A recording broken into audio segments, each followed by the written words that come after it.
Custom Showcase is back, baby! So, firstly, mind the setup. I'm still trying to get used to this right now. All I have is my camera just like right in between my legs trying to get a good view of the figure. So, still working on the setup, but I wanted to bring this back. I've actually been very busy with doing customs. A good buddy of mine from TFCon, his photo may or may not be appearing on the screen now, depending on how lazy I am during editing this.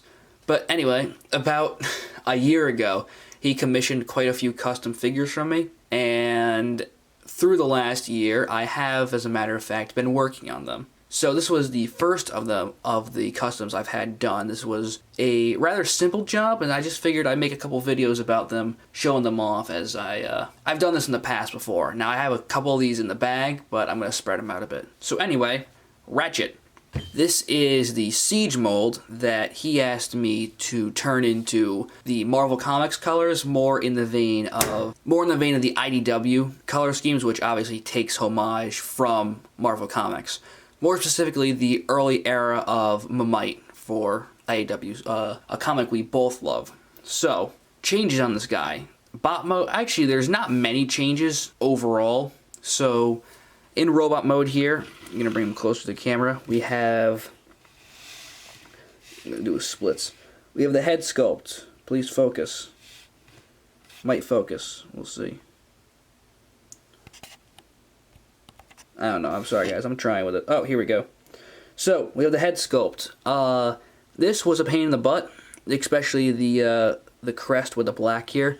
Not all of it actually came off. I actually had to, I got a bit of it off with rubbing alcohol, but then I had to paint over it with the white. But, again, it kind of sucked, but I think it came out pretty good. The head sculpt is red. I painted that red because it's Marvel. Then the other iconic feature of Marvel Ratchet is his red hands. This is... Alright, there we go. I'm playing with my camera back here. So he has the red hands, which... First attempt, they completely chipped off when I tried to get him to hold something, so he kind of, stuff floats in his hand now. But after that failed attempt, I learned what sealant is for paint, and so that has been a great help on this figure. Is the I think I use whatever Robo uses, honestly. Robo from Foosh. I think it's Mr. Hobby matte finish. I really like using that. Actually, that's what happened to his chest right here. So I actually sprayed that with clear plastic, with the matte finish, and it kind of gave it this smoked look that I'm honestly a fan of. If you can see right here, a little bit got oversprayed. There's a little bit of a line that I can't really fix, but it gave it this kind of fog look that I'm actually quite a fan of.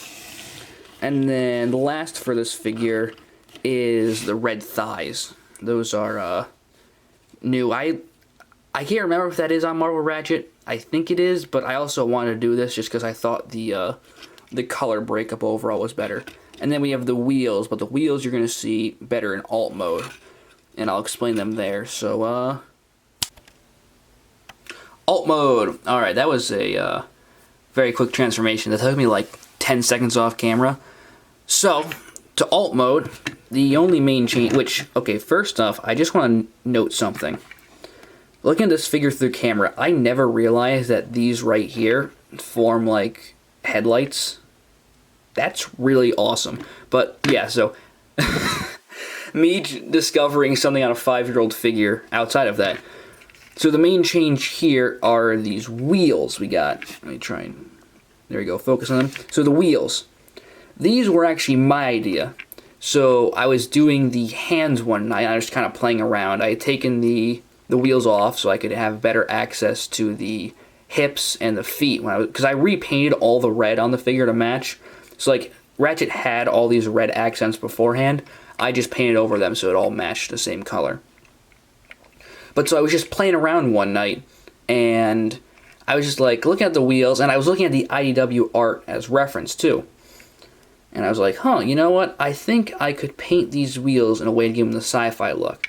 And so I painted one of them, showed it to my buddy, and he was absolutely floored and asked me to do all 4 of them like that. And so, there you go. I got all 4 wheels. It makes it look way more sci-fi, we'll say. And that's pretty much it for this figure. Again, very minimal changes, but it's a custom I'm very proud of, and it really helped me warm up back into doing customs, which you're going to see in the next one of these.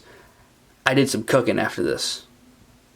Alright, this is Aviator Dan's, signing off. Peace.